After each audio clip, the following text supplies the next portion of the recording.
Hey guys, what's up everyone? Welcome back to the channel. This is Shivam Dwivedi and you are watching Inspired Economics. दोस्तों आज है 6 अक्टूबर 2021 और आज हम discuss करने वाले द हिंदूज न्यूज़पेपर को। दोस्तों आज के आर्टिकल हमारे बहुत ज़्यादा इंपॉर्टेंट है, इसलिए पूरी वीडियो को टिल एंड तक देखना। और दोस्तों अगर आप ये न्यूज़पेपर की पीडीएफ फाइल या जो हम आपको नोट्स प्रोवाइड कराते हैं आपके एग्जाम प्रोस्पेक्टिव से, अगर वो फ्री ऑफ कॉस्ट लेना चाहते हैं तो उसके लिए आपको हमारा टेलीग्राम चैनल ज्वाइन करना पड़ेगा जिसका नाम इकोनॉमिक्स ईजी है। आप ज्वाइन कर सकते हैं, वैसे मैंने लिंक दिया हुआ डिस्क्रिप्शन बॉक्स के अंदर। चलिए बात करते हैं यहाँ पर। सबसे पहली चीज़ जो यहाँ पर निकल कर आ रही है वो एक छोटा सा आर्टिकल ये है कि क्लाइमेट को लेकर जो हमारे एक्सपर्ट्स हैं जिन्होंने क्लाइमेट को लेकर सबसे पहले इश्यूज़ उठाए थे उनको नोबेल प्राइज़ मिलेगा।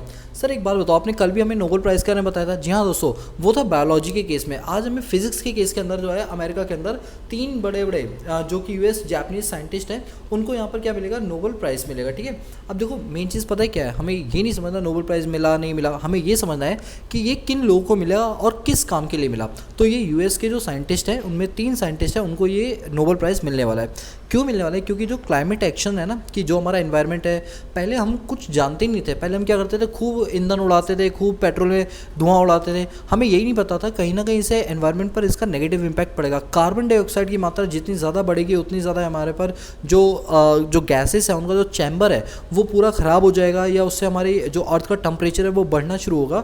तो सबसे पहले इसके बारे में जिन्होंने अपनी नींव रखी है, कह सकते हो जिन्होंने कॉन्सेप्ट दिया कि हमारी इकोनॉमी के अंदर अगर हम क्लाइमेट के साथ खिलवाड़ करेंगे तो क्लाइमेट हमारे लिए बहुत ज़्यादा ज़रूरी है, तो इन चीज़ों पर भी ध्यान देना बहुत ज़्यादा ज़रूरी है। इसको लेकर सबसे पहले जिन्होंने इन्वेंशन की थी वो है यूएस के 3 इकोनॉमिस्ट। और उन्हीं 3 इकोनॉमिस्ट को यहाँ पर या कह लो कि जो इकोनॉमिस्ट नहीं कहना चाहिए बल्कि कहना ये चाहिए कि जो 3 प्रोफेसर्स हैं, जो साइंटिस्ट हैं, उन्होंने जब इस कॉन्सेप्ट को स्टार्ट किया तो उनको क्या मिलने वाला है, नोबेल प्राइज़ मिलने वाला है। ये छोटी सी न्यूज़ थी तो मैंने सोचा इसको कवर कर लिया जाए।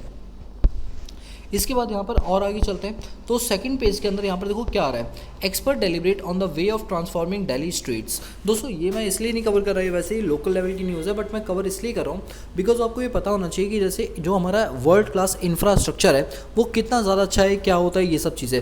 देखो अगर आपसे कभी कोई पूछे कि इंफ्रास्ट्रक्चर का मतलब क्या होता है तो आप हमेशा बताना इंफ्रास्ट्रक्चर का मतलब होता है कि जब एक इकॉनमी के पास अपने मीन्स ऑफ ट्रांसपोर्टेशन हो, मीन्स ऑफ कम्युनिकेशन हो, मीन्स ऑफ मूवमेंटम हो, जिसमें आपका ट्रांसपोर्ट, एयरवेज, पोर्ट, ये सारी चीज़ें हो, बड़ी बड़ी बिल्डिंग्स हो, रोड हो, ब्रिजेस हो, कैनाल्स हो, रेलवेज हो, अगर ये सारी सुविधाएं एक देश के पास है तो हम कह सकते हैं कि जो उसका इंफ्रास्ट्रक्चर है वो बहुत ही अच्छा है इंफ्रास्ट्रक्चर है। और इसको हम 2 पार्ट में डिवाइड करते हैं, इकोनॉमिक इंफ्रास्ट्रक्चर और एक पॉलिटिकल इंफ्रास्ट्रक्चर, ठीक है, सोशल इंफ्रास्ट्रक्चर। तो ये दोनों मिला के हमारा इंफ्रास्ट्रक्चर में कवर होता है।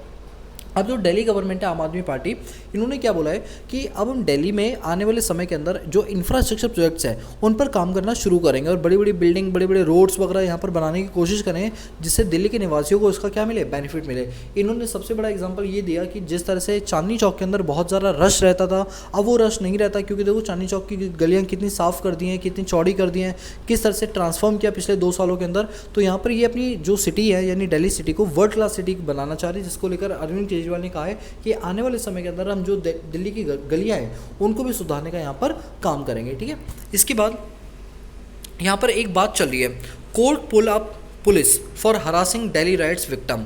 अब यहाँ पर क्या होता है, देखो बेसिकली क्या हो रहा है, मैं आपसे पहले आर्टिकल भी डिस्कस कर चुका हूँ कि क्या होता है कि जब पुलिस कस्टडी में जब इंसान जाता है तो वो बच के वापस नहीं आता। बच के वापस नहीं आने का मतलब है कई बार इतनी ज़्यादा मारपीट की जाती है उनके साथ कि उनकी वहाँ पर पुलिस कस्टडी में क्या हो जाती है, डेथ हो जाती है। दोस्तों अगर हम भारत के संविधान की बात करें तो हमारा भारत का संविधान साफ साफ बोलता है कि इस तरह से आप अपनी कस्टडी में रखकर किसी की जान हत्या नहीं कर सकते। एक पुलिस वाले को तो मारने के लिए भी मना होता है लेकिन फिर भी वो करते हैं। तो इसके लेकर दिल्ली हाईकोर्ट ने ये अपनी जजमेंट निकाली है कि पुलिस के खिलाफ हमें कई से कई कड़ी सज़ा रखनी पड़ेगी अगर वो अपने पास रहने वाले जो लोग कस्टडी होते हैं उनके साथ मारपीट करेंगे, क्योंकि ये जो हमारे कहते हैं ना ह्यूमन राइट्स का उल्लंघन किया जा रहा है। दोस्तों इस पर मैंने एक छोटा सा आपके लिए आर्टिकल बनाया, जरा देखना, आर्टिकल मतलब नोट्स बनाए। चलो 1 मिनट, आज 6 अक्टूबर है और इसके अंदर मैंने जो बनाया है वो है custody violence is the biggest threat of human rights. जैसे आप जानते हैं कि अगर मान लो आपके पास कोई छेड़ा छाड़ी का केस लग जाता है, ठीक है, तो जब तक वो केस पूरा निपट नहीं आया तब तक आप पुलिस की कस्टडी में रहोगे। जब पुलिस कस्टडी में रहो तो वो आपके साथ सच उगलवाने के लिए आपके साथ हो सकता है मारपीट भी करेंगे। तो उसको लेकर चीफ जस्टिस ऑफ इंडिया ने कहा है कि कहीं ना कहीं जो ह्यूमन राइट्स है उनका वायलेशन हो रहा है। कोई सही बंदा है, आप उसको मार पीट के इस तरह से कर रहे हो, तो यहाँ पर ये चीज़ आती है।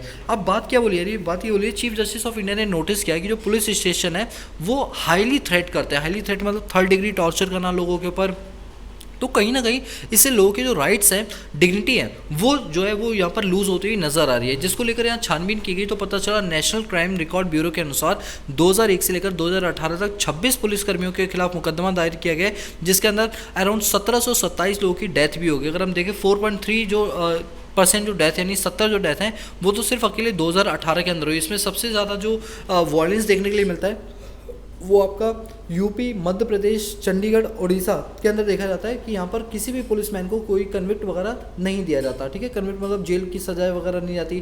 कहीं ना कहीं हमारे ह्यूमन राइट का क्या है, वॉयलेशन है, जिसका मेन रीज़न क्या बताया जाता है कि जैसे अगर आप पुलिस के खिलाफ कंप्लेंट करोगे, पहली बात पुलिस वाला अपने लिए कभी एफआईआर लिखेगा नहीं, दूसरा हमारे जुडिशियल सिस्टम जो है बहुत ज़्यादा लेंथी प्रोसेस है।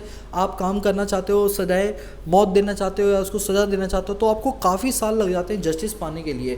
तो यहाँ पर चीफ जस्टिस ऑफ इंडिया के द्वारा ये बोला है कि इसके अंदर हमें मेजर रिफॉर्म लाने की बहुत ज़्यादा ज़रूरत है, क्योंकि अगर हम रिफॉर्म लेकर नहीं आए तो ये ह्यूमन राइट का क्या होगा, कहीं ना कहीं वॉयलेशन यहाँ पर देखने के लिए मिल रहा है। और मैं तो कहता हूँ ये काम तो बहुत पहले हो जाना चाहिए था, जो अब chief justice of India CV Ramana यहाँ पर कर रहे हैं, क्योंकि कहीं ना कहीं देखा गया है कि पुलिस कस्टडी में जाने के बाद इंसान के बचने के चांसेस थोड़े कम हो जाते हैं, और अगर आता भी तो बहुत ज़्यादा उसकी बॉडी में हार्मफुल इफेक्ट हो जाते हैं उस चीज़ के। ठीक है, तो इसको लेकर कोर्ट ने एक फटकार लगाई कि इस तरह से आप हरास नहीं कर सकते हो लोगों को अपने पास कस्टडी में रख के। ठीक है, इसके बाद यहाँ पर दिल्ली गवर्नमेंट ने क्या बोला कि जो एयर पोल्यूशन जो हॉटस्पॉट है उनके अंदर हम ग्रीन दिल्ली ऐप को लॉन्च करने वाले हैं, जो कि हमारे गूगल प्ले स्टोर पर भी और एप्पल प्ले स्टोर के iOS स्टोर पर भी आपको ये मिल जाएगा। अब आपके मन में क्वेश्चन आ रहा होगा, सर ये इस ऐप को लॉन्च करने के पीछे का रीज़न क्या है?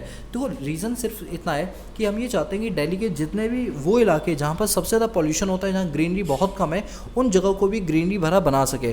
तो यहाँ पर लोगों को कहा जा रहा है कि अगर आप अपने लेवल पे कोई पेड़ पौधे लगा सकते हैं तो आपको बिल्कुल लगाना चाहिए। इस ऐप के अंदर आपको ये भी देखा है किस लोकेशन में सबसे ज़्यादा ग्रीनरी पाई जा रही है, वहाँ का एयर क्वालिटी इंडेक्स क्या है, जिससे आप अगर वहाँ सांस लेते हैं तो आपकी बीमारियों में कम से कम बीमारियाँ आपको होंगी, या कौन सी ज़्यादा पॉल्यूटेड जगह जिन पर आपको अवॉइड करना चाहिए जाने से, और अगर जाओ तो प्रॉपर मास्क वगैरह लगा कर जाओ। तो ये सारी चीज़ों को लेकर एक ऐप बनाई है, क्योंकि दिल्ली के अंदर पता है क्या होता है, सबसे ज़्यादा पॉल्यूशन पाया था। आप जानते हो दिल्ली 2020 के अंदर दिल्ली वर्ल्ड में सबसे पहली ऐसी स्टेट बन गई थी जिसमें सबसे ज़्यादा पॉल्यूशन पाया था। वर्ल्ड की बात कर रहा हूँ मैं, वर्ल्ड में इंडिया पॉल्यूशन में सबसे ज़्यादा आगे था, और क्योंकि इंडिया की राजधानी दिल्ली है इसलिए दिल्ली का नाम लिया गया था इस केस में। ठीक है, चलिए अब हम आगे यहाँ पर बढ़ते हैं दोस्तों। यहाँ पर क्या है कि आज 10 अक्टूबर है, 10 अक्टूबर जो आने वाली है, इसके अंदर क्या होगा, नेशनल डे को सेलिब्रेट किया जाएगा। दोस्तों मैं आपको बता दूँ ये नेशनल डे जो होता है वो हर साल 10 अक्टूबर 2021 को मनाया जाता है, जिसमें ताइवान ये बोलता है कि हमने अपनी 110वीं साल वर्षगांठ जो है वो यहाँ पर मनाई है। अब देखो आपने एक चीज़ नोटिस की, ताइवान अपनी एक अलग कंट्री है, लेकिन यहाँ पर क्या लिखा हुआ है, in celebration of 110th national day of the republic of China Taiwan, यानी ताइवान का नाम सबसे लास्ट में लिखा रिपब्लिक ऑफ चाइना। आप जानते हो चाइना वाले किस तरह से ताइवान पे अपनी कस्टडी है और किस तरह से अपना कब्जा जमा रहे हैं, और आपको न्यूज़पेपर में कहीं ना कहीं इसकी झलक मिल गई होगी। अगर हम बात करें ताइवान और इंडिया के रिलेशन की, तो मैं आपको बता दूं हमारे ताइवान के साथ कई सारे डिप्लोमेटिक रिलेशन है, जिनमें हम कई टाइप का ट्रेड करते हैं। खासतौर पे हम जो हैंडलूम्स वगैरह होती हैं, जो हैंडीक्राफ्ट प्रोडक्ट होते हैं, उनको हम ताइवान में भेजकर वहाँ पर एक्सपोर्ट करते हैं। तो ताइवान के साथ हमारे इंडिया के रिलेशंस बहुत ज़्यादा अच्छे हैं, बट ये और अच्छे हो सकते थे अगर चाइना इसमें इंटरवेंशन ना करता। तो ये पूरा आर्टिकल नहीं है बल्कि ये पूरा एडवर्टाइजमेंट है, तो मैंने सोचा आपको बता देता हूँ कि ताइवान को रिपब्लिक जो है कब मिली थी, 10 अक्टूबर को मिली थी। ठीक है, इन रिपब्लिक नहीं इंडिपेंडेंस। ठीक है, चलिए इसके बाद यहाँ पर क्या आ रहा है कि दिल्ली गवर्नमेंट ये स्कीम एक लॉन्च करने वाली है, जिसके अंदर वो राशन स्कीम की बात कर रहे हैं। राशन स्कीम का मतलब होता है कि राशन कार्ड पे जो लोगों को अनाज मिलता है इसको घर घर तक पहुँचाया जाए। इसको लेकर दिल्ली गवर्नमेंट क्या कर रही है, मुहिम जाहिर कर रही है। दोस्तों मैं आपको बता दूँ, आपको याद होगा कि मैंने आपको वर्ल्ड ट्रेड ऑर्गेनाइजेशन के बारे में पढ़ाया था, और मैंने कहा था वर्ल्ड ट्रेड ऑर्गेनाइजेशन जो है वो इंडिया से हमेशा खफा रहती है। क्यों खफा रहती है? क्योंकि इंडिया वाले जो फार्मर्स हैं इनको सब्सिडी बहुत ज़्यादा दे देते हैं। अब सब्सिडी ज़्यादा देने से क्या होता है, फार्मर की कॉस्ट ऑफ प्रोडक्शन कम हो जाती है, और जब वो माल का एक्सपोर्ट करते हैं तो कम से कम कीमत पर एक्सपोर्ट होता है, जिससे वर्ल्ड क्लास में उन्हीं का प्रोडक्ट बिकता है, बाकी कंट्रीज़ का प्रोडक्ट नहीं बिक पाता। तो WTO का ये कहना है कि आप अपने यहाँ पर जो फार्मर को सब्सिडी देते हो इसको रिड्यूस कर दो, क्योंकि सब्सिडी देने से क्या होता है कि आपकी कॉस्ट कम हो जाती है। बट हमारे इंडिया के लोग क्या कहते हैं, हमारी इंडिया की गवर्नमेंट ये बोलते हैं कि नहीं, हम सब्सिडी को रिड्यूस नहीं कर सकते।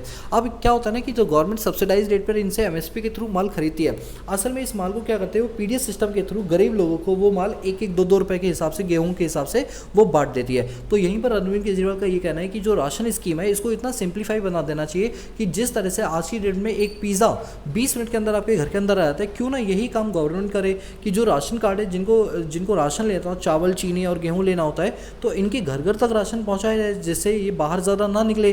तो इस स्कीम को क्यों नहीं लॉन्च किया जाए? तो ये लेफ्टिनेंट गवर्नर जो दिल्ली के, ये उनसे बातचीत करें, क्योंकि आप जानते हैं दिल्ली जो है वो एक यूनियन टेरिटरी है। अगर दिल्ली स्टेट होती तो अरविंद केजरीवाल जो बोलते हैं वो तुरंत मान्य हो जाती, लेकिन यहाँ तो अरविंद केजरीवाल जो है वो लेफ्टिनेंट गवर्नर की हेल्प से ही, उनकी सिग्नेटरी अथॉरिटी लेकर ही ये काम कर सकते हैं, क्योंकि दिल्ली एक यूनियन टेरिटरी है। ठीक है, ये एक छोटा आर्टिकल था तो मुझे लगा आपको बता लेना ज़रूरी होगा।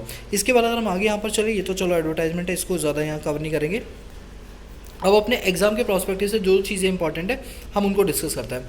यहाँ पर एडिटोरियल सेक्शन में अगर हम यहाँ पर देखें तो यहाँ पर निकल कर आ रही है डिटेल्स इन रिलीफ करके एक एडिटोरियल है। अभी रिलीफ को लेकर क्या बात बोली है, आपको याद होगा कि कल के न्यूज़पेपर में मैंने आपको पढ़ाया था कि एक एक्स ग्रेशिया दिया जाएगा, यानी जितने भी कोविड-19 विक्टिम है, जिनकी कोविड-19 से डेथ हुई है, उनके परिवार वालों को हर डेथ पर 50,000 रुपीज़ पर मेंबर के हिसाब से दिया जाए। यानी घर में अगर मान लो 2 लोगों की डेथ हुई है तो 50,000 × 2 यानी 1 लाख रुपये उन्हें दिए जाएंगे। कई सारी स्टेट ने ये मना किया कि नहीं हम तो ये नहीं देंगे, हम क्यों दे, ये तो मतलब कई स्टेट ने मना किया कि नहीं हम नहीं दे सकते। तो यहाँ पर सुप्रीम कोर्ट के द्वारा सीधी फटकार लगाते हुए बोला गया कि ये एक्स ग्रेशिया हर स्टेट को देना पड़ेगा और कोई स्टेट इसको डिनाई नहीं कर सकती देने से। ठीक है, तो ये रिलीफ जो है वो कोविड-19 विक्टिम को दिया जाएगा। वैसे भी आप ये देखो कि रिलीफ कोई बहुत बड़ा अमाउंट तो नहीं, 50,000 रुपये एक जान की कीमत आप 50,000 निकाल रहे हो, तो ये वैसे भी इतना कम है और ऊपर से आप देने के लिए मना कर रहे हो, तो फिर आप स्टेट गवर्नमेंट चला क्यों रहे हो, ये सोच के देखो ना। और बात बिल्कुल सही है, स्टेट गवर्नमेंट की रिस्पॉन्सिबिलिटी बनती है कि वो कोविड-19 में सही तरीके से चीज़ संभाल नहीं पाए। अगर भारतीय जनता से आप पैसा लेते हो टैक्स के रूप में,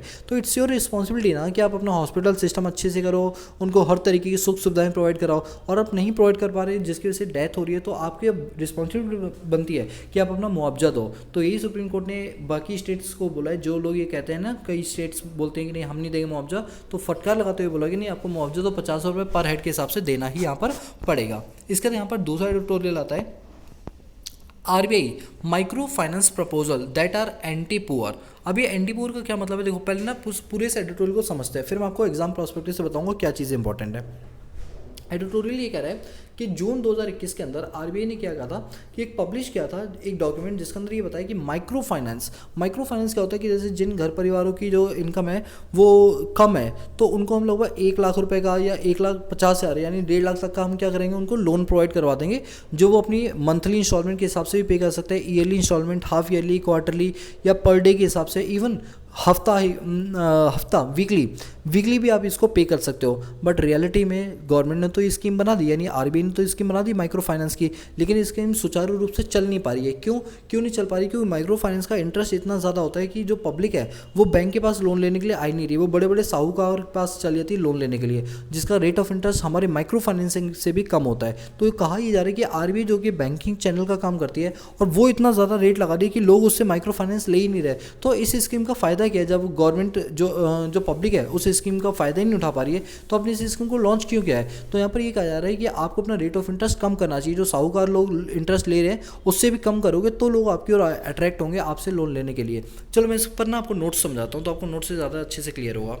तो ये हमारा माइक्रो फाइनेंस को लेकर है, 1 मिनट में निकालता हूँ। हाँ, RBI proposal for micro finance institution, ये आपके जीएस पेपर नंबर 3 जो इकॉनमी वाला है ना, उसमें banking sector of Indian economy है, ये उससे रिलेट करता हुआ है। ठीक है, ये न्यूज़ में क्योंकि आरबीआई ने अभी रिसेंटली जो इंटरेस्ट कैप है उनको चेंज किया है, जिसके अंदर माइक्रो फाइनेंस इंस्टीट्यूशन की बात की गई और कहा गया है ये छोटे छोटे लोन जो होते हैं वो प्रोवाइड करवाएंगे, जो कि आरबीआई की गाइडलाइन के तहत चीज़ें यहाँ पर दी जाएंगी। ठीक है, अब यहाँ पर क्या चीज़ आ रही है, बात ये आ रही है कि आरबीआई ने सजेस्ट किया है कि जो माइक्रो फाइनेंस है ये सारी की सारी चीज़ों को रेगुलेट करो और जितने भी हाउस होल्ड हैं उनसे क्या करो, कोलेटरल सिक्योरिटी पर उनसे 1,25,000 या 2 लाख तक का उनको क्या दे दो, रूरल या फिर सेमी अर्बन लोन दे दो।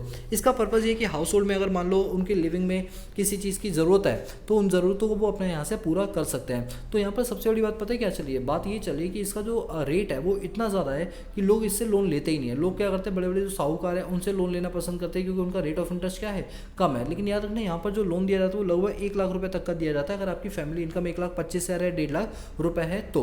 और ये क्यों दिया जाता है, ताकि आप अपनी फाइनेंशियल कंडीशन को जो है वो संभाल पाओ, और ये खासतौर पे लोअर इनकम ग्रुप को टारगेट करते हुए दिया जाता है। लेकिन इसकी सबसे बड़ी खामी पता है क्या है, खामी यही है कि इसका जो रेट ऑफ इंटरेस्ट है वो ज़्यादा है, और अगर हम बाकियों का बाहर का रेट ऑफ इंटरेस्ट देखें साहूकार वगैरह का, वो रेट ऑफ इंटरेस्ट कम है। तो ऐसी फाइनेंसिंग का कोई फ़ायदा नहीं। तो यहाँ पर प्रपोजल ये निकाला गया है कि आरबीआई को आने वाले समय के अंदर माइक्रो फाइनेंस को इस तरीके से ट्रीट करना चाहिए कि कम से कम रेट ऑफ इंटरेस्ट पे लोगों को क्या प्रोवाइड हो सके, लोन प्रोवाइड हो सके।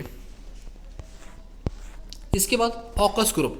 अच्छा, आप जानते हैं ऑकस ग्रुप और यहाँ पर जो हमारा दूसरा ग्रुप है क्वाड ग्रुप, ये दोनों एक जैसे ही ग्रुप है। आई थिंक इसके बारे में हम इतनी बार चर्चा कर चुके हैं कि आपको समझ आएगा। क्वाड ग्रुप में 4 कंट्रीज होती हैं और ऑकस ग्रुप में 3 कंट्री। चलो आप मुझे बताना क्वाड ग्रुप में कौन कौन सी कंट्री है, और ये भी बताना कि इसका क्या ऑब्जेक्टिव है। देखते हैं इसका सही आंसर कौन देगा, ठीक है।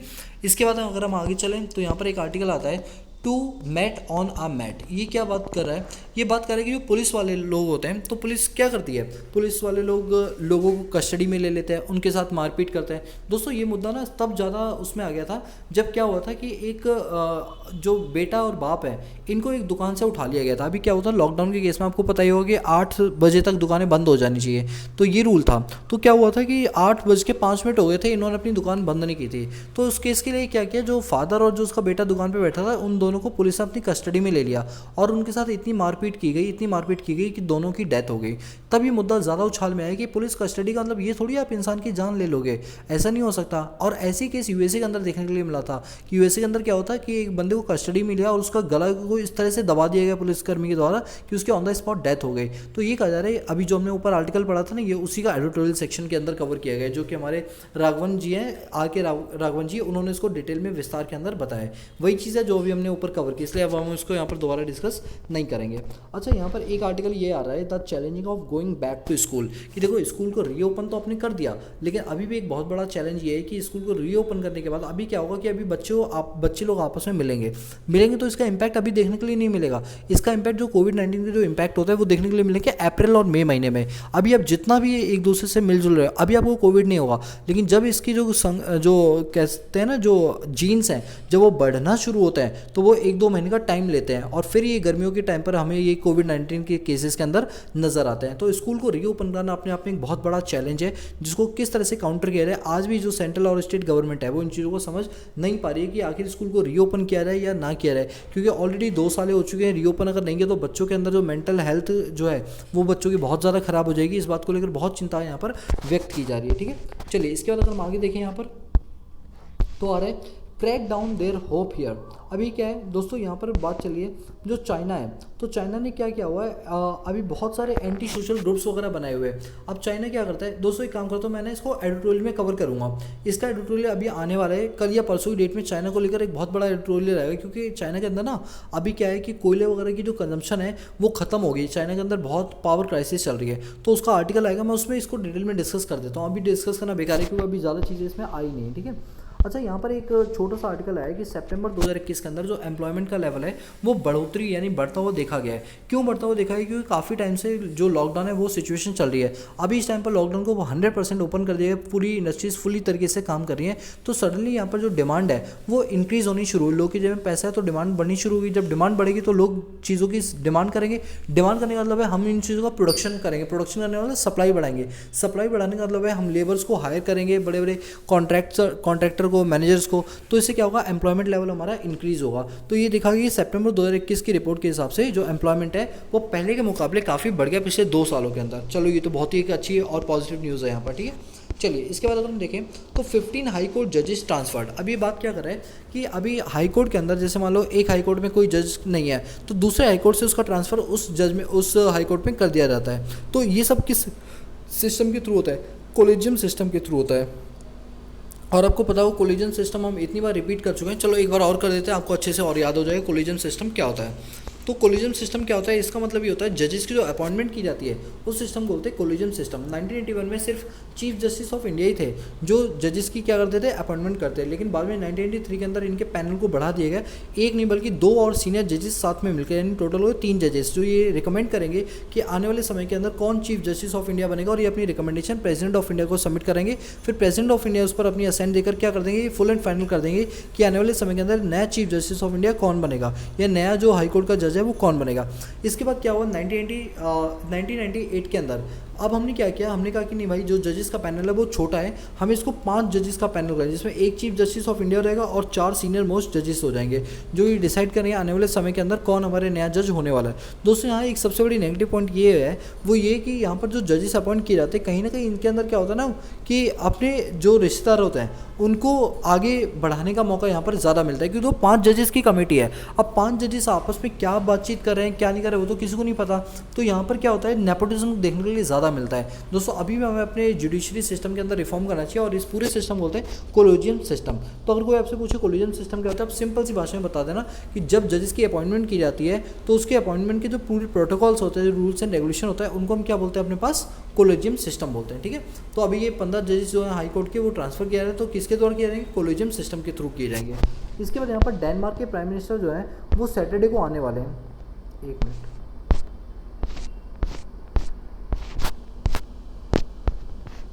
डेनमार्क के जो प्राइम मिनिस्टर हैं जिनका नाम है फ्रेडरिक्सन, ये इंडिया में आने वाली है। अब ये क्यों आने वाली है, क्या रीज़न है इनके आने का, तो रीज़न सबसे बड़ा ये है कि ये क्लाइमेट एक्शन को लेकर बातचीत करने के लिए उनके एजेंडाज जो हैं क्लाइमेट एक्शन को लेकर उसके बारे में बातचीत करने के लिए इंडिया में आ रही है। दोस्तों मैं आपको बता दूं, आपने एक चीज़ नोटिस की होगी, पिछले कुछ टाइम से क्लाइमेट एक्शन को लेकर बहुत ज़्यादा न्यूज़ आ रही है, क्योंकि आज के दिन में हम प्रोडक्शन तो कर रहे हैं लेकिन हम अपनी सोसाइटी को, अपने एनवायरनमेंट पर उसका बहुत नेगेटिव इंपैक्ट डाल रहे हैं, जिसको लेकर ये बोला है कि हमें क्या करना चाहिए, काम को इस तरीके से करना चाहिए कि जो क्लाइमेट एक्शन है वो हमारा कंपोजिशन बिगड़े ना। इस बात को लेकर चिंता व्यक्त करते हुए जो प्राइम मिनिस्टर है कहाँ की, डेनमार्क की, वो इंडिया विजिट पर आ रही है। अब मैं आपको डेनमार्क के बारे में थोड़ी सी चीज़ बताता हूँ तो आपको समझ आएगी डेनमार्क जो है वो क्या है। देखो डेनमार्क जो है, अगर हम इसके एक मिनट मैप की बात करें तो डेनमार्क आप देख सकते हैं स्वीडन, नॉर्वे और जो हमारा नॉर्थ सी है वहाँ पे डेनमार्क हमें मिल जाता है। लोकेशन की बात करें तो 400 से ज़्यादा आइसलैंड इसके अंदर पाए जाते हैं, और इंडिया से कुछ इतनी दूरी आपको नज़र आ रही होगी मैप के थ्रू कि इंडिया से लेकर डेनमार्क कुछ इतना दूर है। अगर हम बात करें यहाँ पर कैपिटल की, तो डेनमार्क की कैपिटल जो है वो लिखी हुई, करेंसी लिखी हुई, पीपल लिखे हुए, लैंग्वेजेस लिखी हुई, रिलीजियस। अब हमें समझना क्या है, डेनमार्क हमारे लिए इतना ज़्यादा इंपॉर्टेंट है क्योंकि डेनमार्क ने ना 2020 के अंदर जो क्वालिटी लाइफ होती है उसके अंदर फर्स्ट रैंक हासिल की है। करप्शन के मामले में बहुत ज़्यादा पीछे है, मतलब करप्शन इनके यहाँ पर ना के समान होता है। ग्लोबल मोबिलिटी इंडेक्स के अंदर इनको फर्स्ट रैंक मिली है, और टॉप 10 पावरफुल पासपोर्ट के अंदर इनकी रैंकिंग आई है। यानी वर्ल्ड में जितने भी पासपोर्ट होते हैं, जितने भी टॉप 10 पासपोर्ट होते हैं उनमें 10वें मतलब जो टॉप 10 है उन 10 में से एक डेनमार्क के पासपोर्ट का भी यहाँ पर नाम का जिक्र किया गया है। तो डेनमार्क आज के दिन में बहुत ही एक डेवलप्ड नेशन है, जिसके बारे में अगर हमारे उनसे बातचीत होती है, सैटरडे को वो आएंगे उनके वहाँ के प्राइम मिनिस्टर, तो कहीं ना कहीं इससे क्या होगा, हमारे जो ट्रेड रिलेशन है वो कहीं ना कहीं बिल्डअप होंगे। नो डाउट क्लाइमेट एक्शन हमारा पहला मुद्दा है, लेकिन जब एक कंट्री और दूसरी कंट्री में के बीच में आना जाना ज़्यादा हो जाता है ना, तो आप मान के चलो कि वहाँ पर हमारे जो ट्रेड रिलेशन है वो काफ़ी अच्छे होने के लिए जा रहे हैं। तो इससे अंतर्राष्ट्रीय व्यापार हमारा जो है वो बढ़ने की उम्मीद यहाँ से की जा सकती है। इसके बाद है LPG faction get name symbol. अब क्या है ये, LPG नहीं LJP, ठीक है, लोक जनशक्ति पार्टी। अभी लोक जनशक्ति पार्टी है, इसके जो मेन हेड थे वो थे हमारे रामविलास पासवान, लेकिन रामविलास पासवान की यहाँ पर डेथ हो जाती है। तो अब क्या हुआ, रामविलास पासवान के बाद अब इसका जो मेंबर है, जो हेड है, वो कौन बनाया जाए, तो यहाँ पर क्या हुआ, रामविलास पासवान के बेटे और उनके भाई यानी चाचा। तो बेटे और चाचा के अंदर क्या हो गया, एक फूट डल गई। चाचा कह रहे हैं मुझे प्रेसिडेंट बनना है, बेटा कह रहे हैं नहीं मैं प्रेसिडेंट बनूंगा क्योंकि वो मेरे पापा की पार्टी थी। अब जब भी इस टाइप का कोई मुद्दा होता है, ये पता है कहाँ जाता है, ये किसी पुलिस वुलिस में नहीं आता, ये सीधे सुप्रीम कोर्ट में जाता है या इलेक्शन कमीशन ऑफ इंडिया के पास जाता है। और सबसे बड़ी बात कि यहाँ पर जो उसके चाचा हैं वो ये बोल रहे हैं कि जो इसका जो चुनाव चिन्ह है वो मुझे दे दो। लड़का कहता है नहीं, चुनाव चिन्ह भी हमारा रहेगा, पार्टी भी हमारी रहेगी, आपको बनानी है आप अलग से बना लो। तो चुनाव चिन्ह को लेकर यहाँ पर बहुत दिक्कतें होती हैं। तो चलो मैं आपको ना इसके लिए आर्टिकल दिखाता हूँ जो मैंने नोट्स बनाए हैं, तो आपको समझ आएगा। इलेक्शन सिंबल ये आपके जीएस पेपर नंबर 2 के हिसाब से बहुत ज़्यादा इंपॉर्टेंट है, जिसमें कॉन्स्टिट्यूशनल बॉडी का जिक्र किया है। देखो इलेक्शन कमीशन ऑफ इंडिया जो है वो ये डिसाइड करती है कि कौन सी पार्टी जो है वो यहाँ पर बन सकती है और कौन सी पार्टी नहीं बन सकती है। अगर वो सारे रूल्स मानती है तो येस वो अपनी पार्टी यहाँ पर बना सकती है। और रही बात सिंबल की, तो ये हमारा election symbol reservation and allotment order 1968 के तहत इलेक्शन कमीशन ऑफ इंडिया को ये पावर दी जाती है कि वो अपने हिसाब से किसी भी पार्टी को कोई भी सिंबल दे सकते हैं। सर एक बात होता है, जब अरविंद केजरीवाल ने अपनी पार्टी बनाई होगी तो उन्होंने बताया होगा कि हमें कौन सा सिंबल रखना है, नहीं, ये इलेक्शन कमीशन ऑफ इंडिया ये सिंबल डिसाइड करती है कि आपको कौन सा वाला सिंबल जो है वो यहाँ पर अलॉट करना है। और याद रखना आपका सिंबल जो होगा एक ट्रेडमार्क की तरह होगा, जिसे कोई और पार्टी उसको यूज़ नहीं कर सकती है। दोस्तों आपके हमने क्वेश्चन आ रहा है, सिंबल को लेकर लड़ाई क्यों चल रही है चाचा और भतीजे के बीच में। बात इसलिए लड़ाई की चल रही है क्योंकि जो सिंबल होता है ना, ये एक पार्टी की बहुत बड़ी पहचान होता है। अगर मैं कमल की बात करूँ तो कमल सुनते के साथ आपके दिमाग में कांग्रेस पार्टी आती है, बीजेपी आती है, बीजेपी आती है। तो ये कह रहा था जो अनपढ़ लोग होते होते हैं वो नाम को लिख नहीं पाते, ना पढ़े हुए नाम को पढ़ पाते हैं, लिखे हुए नाम को पढ़ पाते हैं। तो ऐसे में उनके लिए सिंबल ही एक बहुत बड़ी आइडेंटिटी होती है। वो सिंबल के बेस पर क्या करते हैं, वोट को डालने की कोशिश करते हैं। तो सिंबल एक बहुत ही जो है यूनिक आइडेंटिटी होती है किसी भी पार्टी के लिए। तो यही बात बोली कि इलेक्शन कमीशन ऑफ इंडिया ने इसका पूरा जिम्मा उठाया कि किस पार्टी को कौन सा इलेक्शन साइन देना है, कौन सा सिंबल देना है, कौन सा नहीं देना। ईवीएम मशीन को लेकर सारी गाइडलाइन कौन बनाती है, इलेक्शन कमीशन ऑफ इंडिया बनाती है।